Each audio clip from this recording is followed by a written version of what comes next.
लोहड़ी की कहानी। गंजीवार क्षेत्र में एक ब्राह्मण रहता था जिसकी सुंदरी नामक एक कन्या थी जो अपने नाम की भांति बहुत सुंदर थी। वह इतनी रूपवान थी कि उसके रूप यौवन व सौंदर्य की चर्चा गली गली में होने लगी थी। धीरे धीरे उसकी सुंदरता के चर्चे उड़ते उड़ते गंजीवार के राजा तक पहुंचे। राजा उसकी सुंदरता का बखान सुनकर सुंदरी पर मोहित हो गया और उसने सुंदरी को अपने हरम की शोभा बनाने का निश्चय किया। गंजीवार के राजा ने सुंदरी के पिता को संदेश भेजा कि वह अपनी बेटी को उसके हरम में भेज दे। इसके बदले में उसे धन दौलत से लाद दिया जाएगा। उसने उस ब्राह्मण को अपनी बेटी को उसके हरम में भेजने के लिए अनेक तरह के प्रलोभन दिए। राजा का संदेश मिलने पर बेचारा ब्राह्मण घबरा गया। वह अपनी लाडली बेटी को उसके हरम में नहीं भेजना चाहता था।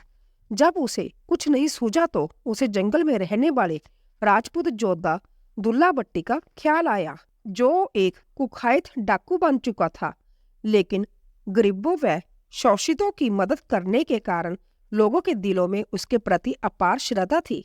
ब्राह्मण उसी रात दुल्ला भट्टी के पास पहुंचा और उसे विस्तार से सारी बात बताई।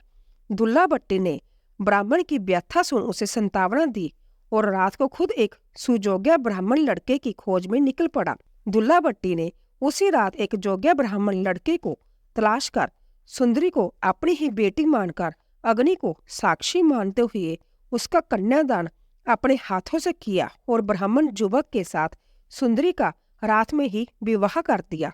उस समय दुल्ला भट्टी के पास बेटी सुंदरी को देने के लिए कुछ भी नहीं था। अंततः उसने तिल व शक्कर देकर ही ब्राह्मण युवक के हाथ में सुंदरी का हाथ थमाकर सुंदरी को उसकी ससुराल विदा किया। गंजीवार के राजा को इस बात की सूचना मिली तो वह आग बबूला हो उठा। उसने उसी समय अपनी सेना को गंजीवार इलाके पर हमला करने तथा दुल्ला भट्टी का खात्मा करने का आदेश दिया। राजा का आदेश मिलते ही सेना दुल्ला भट्टी के ठिकाने की ओर बढ़ी, लेकिन दुल्ला भट्टी और उसके साथियों ने अपनी पूरी ताकत लगाकर राजा की सेना को बुरी तरह धूल चटा दी।